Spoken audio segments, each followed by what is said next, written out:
There is no doubt anymore in anyone's mind. This is part of a pattern we have seen for a quarter of a century. Going back to Chhattisgarh in 2000 and going through so many other incidents.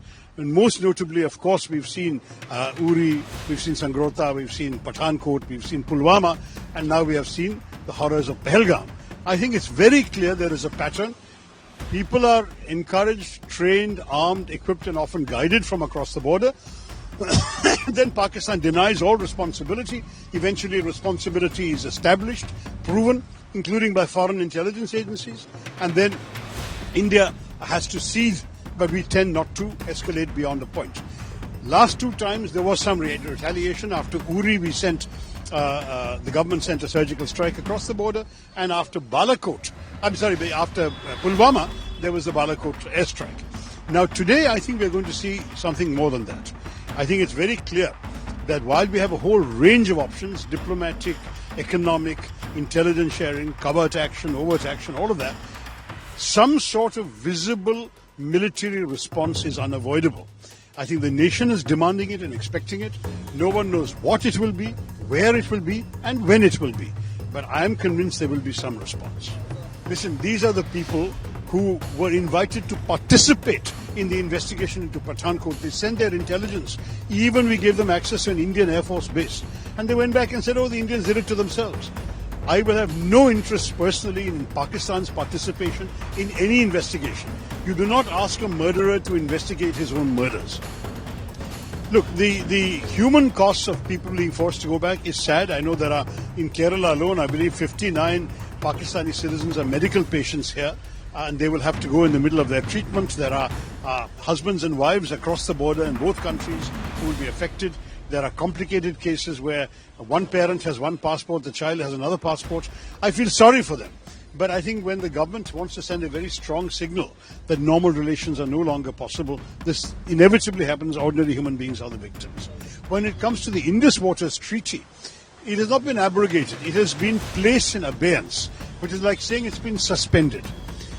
Frankly, at the moment, I don't see very much change to the Pakistanis because India has not built either storage facilities or diversionary structures into which the water can go. So we cannot suddenly say tomorrow, Pakistan, you're getting no water, because where will the water go? We can't flood India either. So it is more a symbolic gesture at this point. The treaty is in suspension. We will not feel ourselves bound by it. What we do to implement more serious measures, I leave it to the government.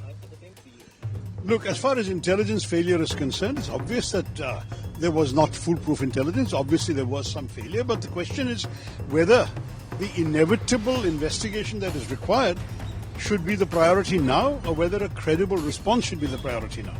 In due course, there will have to be an investigation by the government, because it's the government's own responsibility to fix accountability and figure out what happened.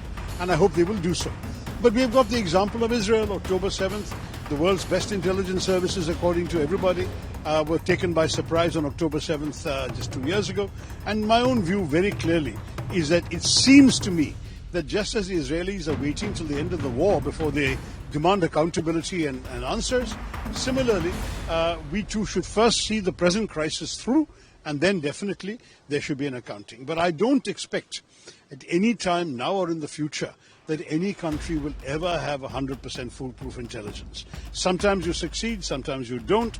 We'll never know about the various terror attacks that were successfully thwarted. We only know about the ones we failed to thwart. That is normal in any kind of relationship.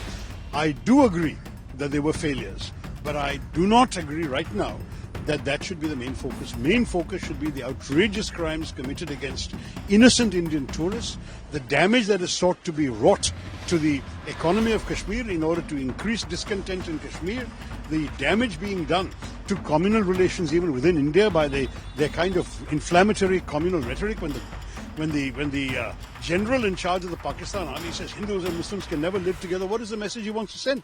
This is disgraceful, contemptible language. And we must stand up firmly and unitedly against it.